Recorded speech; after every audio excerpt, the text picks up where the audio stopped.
So I'm filming this in the living room because the puppy cannot be trusted in the office yet. He's been chewing on things a lot more recently. So I'm in the living room today. I have a big stack of books to talk about, and I set up my big tripod and he started chewing on it. So now we are trying the little tripod on the side table and we're gonna see how this goes. If it shakes, it's because he's walking around and knocking things. But that's okay because he's adorable and we love him. So, like I said, I have a big stack of books over here to talk about, and I'm just gonna get into a combined June and July wrap up because I did not get a chance to do my June wrap up, and we're already getting very far into August, and I've already forgotten what I read in July. So we're gonna get this out of the way before I just completely forget everything I read the past 2 months. But yeah, so this is going to be a decently long video because I read 1, 2, 3, 4, 5, 6, 7, 8, 9, 10, 11, 12, 13, 14, 15, 16 books that I'm going to talk about. So I'm probably not going to go into too much detail, but let's just get into it. I just want to add a little note in here. Usually in my wrap-ups, I talk about the books that I started but didn't finish as well, like just to give you an idea of what I'm working on. But there were a lot of those the last couple of months, and honestly, I just don't have the brain capacity to think about them right now. But just know there were a lot of other books that I started and I still have going in the background. But this video is only going to be talking about the books that I actually finished in the months of June and July. Oh man, we are bribing him with all the toys right now, so if you hear him playing in the background, please excuse it. But the first book that I finished in June was The Walled City by Ryan Groden. I gave this 3.5 stars, which is actually higher than I expected.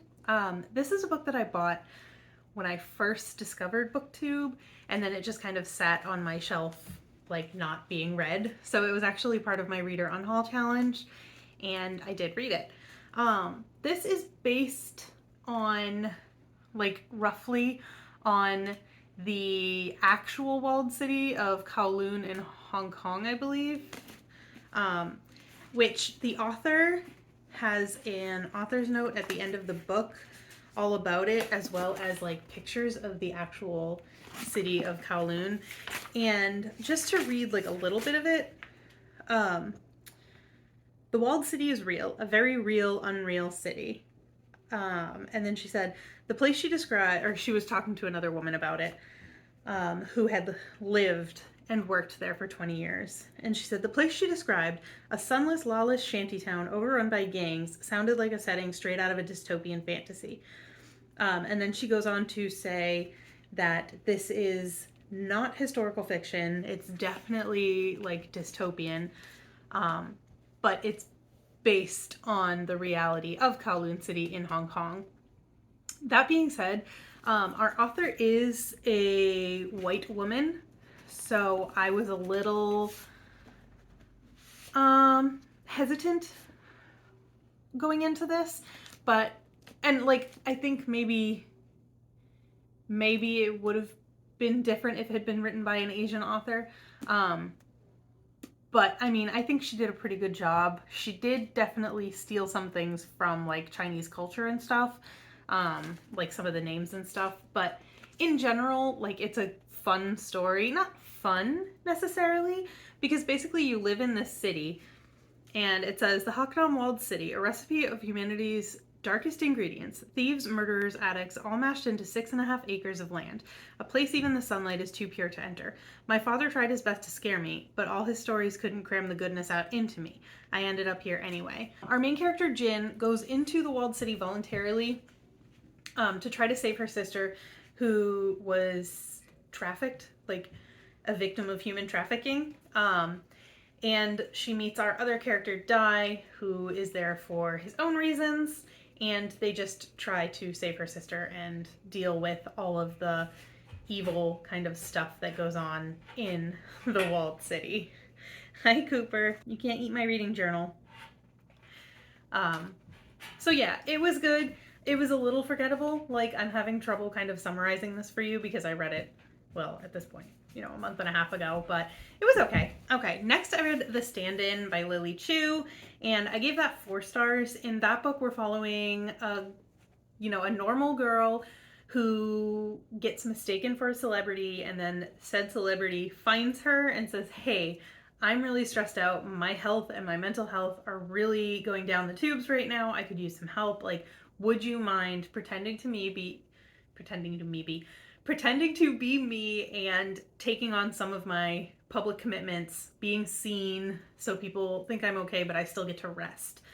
And that book was really good. So I read that when I was on vacation, and I had all intentions of reading all of these other books, and that book pretty much like stole my attention because I was enjoying it so much. It is just a contemporary. I wouldn't necessarily call it a romance, although there are romantic elements in it. I really liked the conversations in this book. It definitely kind of delved into racial identity, family expectations, and like workplace harassment in a way that wasn't super heavy-handed, but they were still having the conversations, and I really appreciated that. I liked that. And I also really liked the fact that it was set in Canada. I don't think I've ever read a book that was set in Canada before. So, like, the main character lives in Toronto, so we were in a Toronto, Ontario type of setting, and I thought that was fun. And again, I liked the way that it discussed kind of heavier topics, but in a very lighthearted and fun way. So yeah, it was a 4-star book for me. Okay, next I read The Wedding Game by Megan Quinn. I gave that 4 stars as well. I have a thing. Okay, so this was my second Megan Quinn.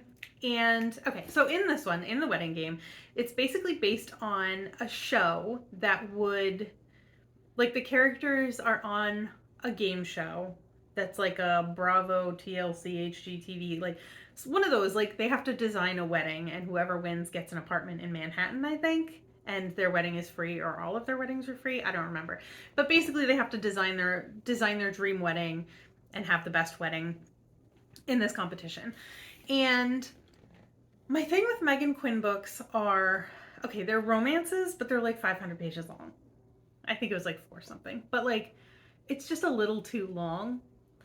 But I mean, the characters were fun, the story was entertaining, so like it wasn't that bad, and I still gave it 4 stars. But like just in general, like we could condense it a little bit. It could be like a little bit shorter than like 400 something pages. But yeah, I had a good time with it. That's all I'll say about that one, because I've already been filming for 10 minutes and I've only talked about 3 books. The next book I picked up was Seeker by Arwen Ellis Dayton. This ended up being a DNF for me. I DNF'd it at page 165, so I was 38%. This book, the synopsis sounds really interesting. It says, the night Quinn Kincaid takes her oath, she will become what she has trained to be her entire life. She will become a seeker. This is her legacy, and it is an honor. As a seeker, Quinn will fight beside her 2 closest companions, Shinobu and John, to protect the weak and the wronged. Together they will stand for light in a shadowy world. Being a seeker is not what she thought. Her family is not what she thought. Even the boy she loves is not who she thought, and now it's too late to walk away. My issue with this, almost 40% through the book, is it felt like a first draft of a book. It didn't feel like a fully edited and complete story, if that makes sense. Everything about this was very surface level. There was no detail in anything, and yet somehow like it still didn't really make a lot of sense. Like, again, 40% through, and I was still kind of like, why are we here? What's going on? What's happening? So yeah, it really just felt like a first draft of a story, not a fully polished and finished book. I read this for the prompt of TBR Bakery of your lowest rated physical TBR book, and I can see why it was the lowest rated book that I own. It just wasn't very good. And I keep saying I'm gonna DNF more books, but I don't actually. So the fact that I actually DNF'd this book, yeah, I'm kind of disappointed, because like the cover's cool, the synopsis sounds cool, but it just was not done well. Okay, so then we went back to another 4-star, and that is Finley Donovan is Killing It by El Casamano. I finally read this, in June, and this is basically, like, I didn't really know what it was going in, but it's basically a cozy mystery with more cursing, so I was all about it. Basically, you're following Finley Donovan, who is a struggling single mom. She's an author, but she's having trouble writing, and she can't get anything good published. And she's talking to her agent in a coffee shop and about like a book plot, and someone overhears this conversation and mistakes her for a hitwoman and hires her to kill their husband. And then, of course, because of reasons, she's like, okay, let's see what this is all about, and the story goes from there. I thought this was so fun. I can see why everybody loves it so much, and yeah, I mean, everybody talks about this book, so I really don't think I need to go into too much detail. But yes, this was a 4-star for me. I really enjoyed my time with this. Next was another book from my Reader Unhaul project, and that was Broken Prince. I ended up giving this 3 stars. I really loved the first book in this series, but then I got halfway through this one and just kind of soft DNF'd it. So really what I read was the second half of this book in June, and I'm glad I read it. It wasn't super amazing or anything, but then it ended on a cliffhanger. Like, I was fully planning to just DNF this series. Like, okay, I'm gonna give it one more shot. We're gonna unhaul this book, and I'm just never gonna think about this series again. But I ended up actually kind of enjoying it. I mean, it wasn't amazing or anything, like I said, but the cliffhanger at the end of this book, I honestly wanted to just go out and buy the 3rd book because I wanted to see what happened. I didn't. Like, it wasn't enough to push me to that level of actually buying the 3rd book, but I probably will pick it up at some point because that cliffhanger was so good. And in case you don't know what this is, the first book is Paper Princess, and we're following a girl who, her mother dies, and her father's out of the picture. Her mother dies, and she is left to live with this like mysterious billionaire and his 4 sons. 4? 5? 5 sons. His 5 hot sons, and it just goes from there. So that's what it is. The next book is These Hollow Vows by Lexi Ryan. This was a 5-star for me. So through most of this book, I thought it was basically just going to be like a 3 or a 4-star. I was really excited about it. It sounded like it had potential to be a 5-star for me, but then like through the majority of the book, I was just kind of like, okay, this is fun. It's not really anything new or groundbreaking or anything, but like I'm having a good time. But then we got to the last 100 pages and this became a 5-star. It's still not original, but I'm just like a sucker for that kind of story. So much politicking, so much backstabbing, so much lying and like shady dealings. I loved this book. We're following Bree. Bree's sister has been sold to the king of the Unseelie court, and in order to get her back, Bree has to go into the Seelie court and steal some artifacts for the Unseelie king. So that's where we are with this one, and it was so good. I really loved this book. If you like books about fae, if you like books about royalty and politics, I think you would enjoy this. And the last book that I read in June, just in time to squeeze it in for Pride Month, is When Katie Met Cassidy by Camille Perry. This book was frustrating for me.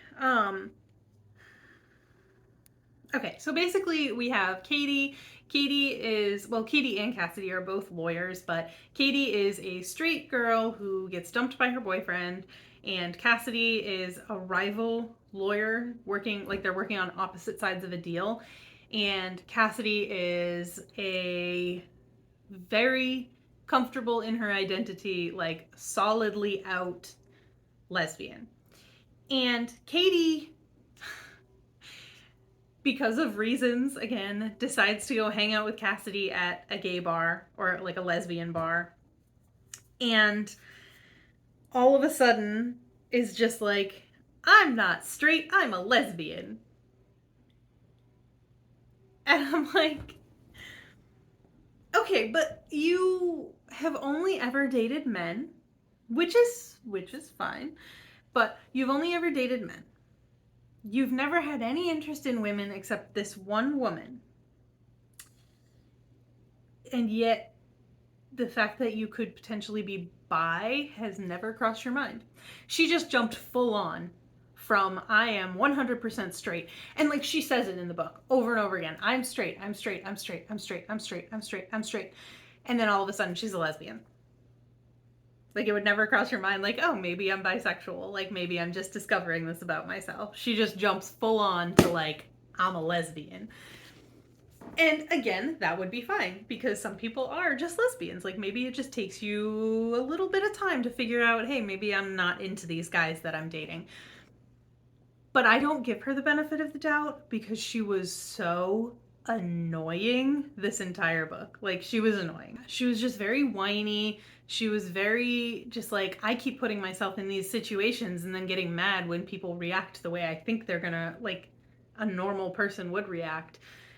And she plays games with Cassidy. Cassidy is very comfortable in her sexuality. She doesn't have time to play games. She is kind of promiscuous, but she never goes after Katie. She's never like, hey, let's just have a one night stand. She develops feelings for Katie, which I don't know why she would, because Katie, again, was so annoying. Like, I tabbed this book a little bit, and my tabs were just being like frustration.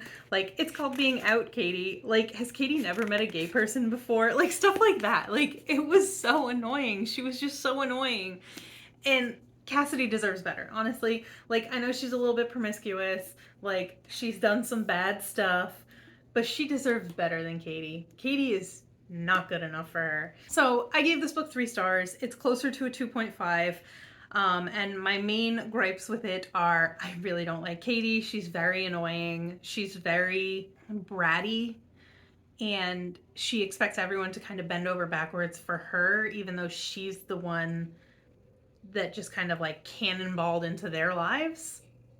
I loved Cassidy though. I loved Cassidy. She's a little bit promiscuous, but she's very unapologetic.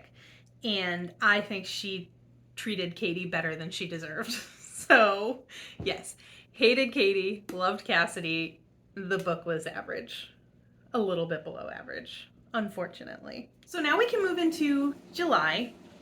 I read a few less books in July. I have less to talk about, or less to say about them, because some of them were manga and whatever.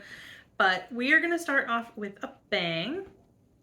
I'm pretty sure I still haven't given this book a rating on Goodreads, but let's talk about Fourth Wing by Rebecca Yarros.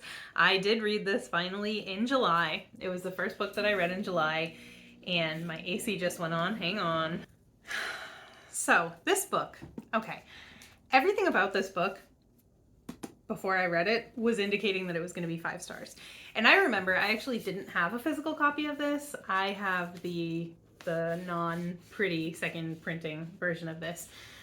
I got 15% through the audiobook of this book, and I remember my husband and I were out to dinner, and I was like, I'm reading this book, everybody's been talking about it, and it's going to be amazing. Like, it's definitely going to be 5 star, and I really wish I owned it. He bought it for me. Unfortunately, the more I read, the more I was kind of like, I don't think this is going to be a 5-star book. And unfortunately, so just so you know, you don't have to be, you know, whatever. I am not going to be a complete hater on this book. Unfortunately for me, I feel like this book just kind of ended up falling a little bit flat for me. I didn't hate it, but I also didn't love it as much as I thought I would. You know, hate to love romance, dragons, like, I should have loved this book. So while I was reading this, it started out really fun, really good. I was not bothered by anything that was happening in here, but the more I read it, the more like my fantasy reader brain took over, and I got out of the romance brain and into the fantasy brain and said, wait a second, the things that are happening in this book don't really make sense. Like, why? I'm not going to go into like spoilers, but like, why are things happening? Like, why are we doing the things we're doing? So the very first test at the very beginning of this book, you have to walk across this bridge, basically, this really skinny bridge, and if you fall, you die. And that's it. Like, Could we not just put a net and catch them and say, hey, you're not going to be in dragon riding school? That would have made sense, right? The main character, Violet, she's just very thirsty through this whole book, I think. Like, her constant thought process is just like, okay, so she's supposed to be 20 and she's thinking like a 15-year-old boy, basically. Just like everything is about sex and thinking about how she hasn't had it and how she wished she was having it and how she really wanted it with this person, but like can't do. So characters are just dying left and right for no reason. Like the stakes are high for no reason. It doesn't add to the story. And Violet her inner monologue is just too horny for my liking. And honestly, the one thing that actually like really bothered me about this book is I was about halfway through, I think, when I found out that this is supposed to be either like a 5 or 6 book series, and the romance already progressed in the first book. So like, what are we doing with the enemies to lovers romance for the next 4 or 5 books? If that was the case, I would have preferred, and this is just me personally, like a lot of people are like, oh my god, the romance in this book is so good. But for me personally, in a series that long, I would prefer it to be a much slower burn. Like, leave everybody frustrated at the end of book 1. You know what I'm saying? So that's it. I mean, I enjoyed it. I had a really good time reading it. Like, my reading experience was probably a 5, but my actual like enjoyment upon reflection was more like a 3. So I think I'm gonna end up giving this like a 4, like a 3.5 or a 4. That being said, all that being said, like I said, my reading journey with this book was enjoyable, so I did pre-order the second book already. So again, I didn't hate it. So yeah, no hot takes here, just not a new favorite. I wish it was. Okay, so the second book that I finished in July, I'm gonna try to keep this moving because it's already been almost a half an hour of footage. The second book that I finished in July is Finley, Donovan, Knocks 'Em Dead, book 2 in the Finley Donovan series, and this one I gave 4 stars. I enjoyed it. I can understand why people said it was weaker than the first one, because kind of the main plot point of this one, why she's doing what she's doing and who she's doing it for, didn't really make sense to me after the first book. So that was a little confusing, but the actual reading experience, again, I had a good time with it. So that's it. That's all I'll say about that one. I just talked about the first one in the series, so. Okay, then I read a manga duology called Springtime by the Window. I didn't write who the author was. I completely forget, but you know, I'll have the picture up on the screen so you'll be able to see. I gave both volumes 4 stars. We were following 4 high school students. 2 of them have been friends since they were kids, and 2 of them are just kind of like, I just had a complete mind blank. Like, what is the word I'm looking for? Supplementary characters? Secondary characters? Whatever. So the 2 friends are just friends, and basically we're just following them as they try to work out their feelings for each other without actually talking to each other. The main conflict was miscommunication, I feel like, or lack of communication. But it was cute. It was 2 volumes, so it wasn't a big commitment, and I enjoyed both. Okay, then I read These Twisted Bonds by Lexi Ryan, which is the second book in These Hollow Vows duology, and I gave this one 4 stars. I didn't think it was quite as strong as the first one. Like I said, that last 100 pages of the first book were just like, oh man, this is setting up for such a good sequel, and it kind of felt like a little bit flat. Again, I gave it 4 stars. It's just my expectation was up here and reality was kind of like here. So I still enjoyed it. I still binge read it, but you know, 4 stars as opposed to 5. So, but again, I just talked about These Hollow Vows, so I'm not going to go into too much detail about that. Okay, then I read another manga. I read Bleach Volume 1, and I read that for the Choose Your Own Adventure-a-thon, which I ended up failing because the last 3 days of the month when I was supposed to be finishing that up, we got a puppy and I didn't read anything else. But I read Bleach for a book with a weapon on the cover. I gave it 2 stars. It's not my kind of manga. It's been around for a very long time. It's a very old manga.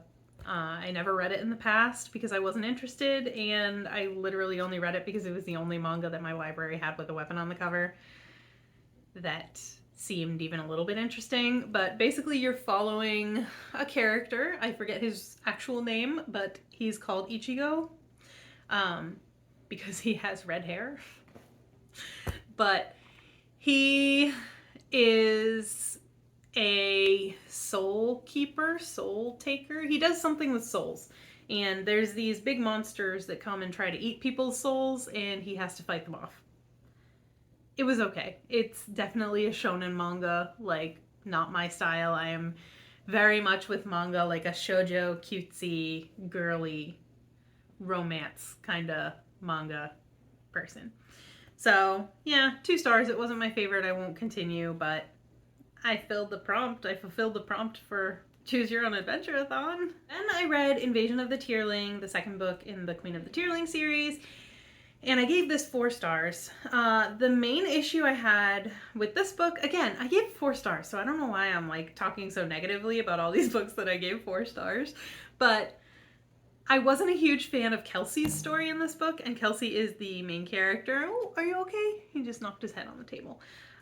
Kelsey is our main character, but there's another character in this book that it's kind of like you're following dual perspectives, and I preferred the other character's view. So we'll see what happens with the final book in the trilogy.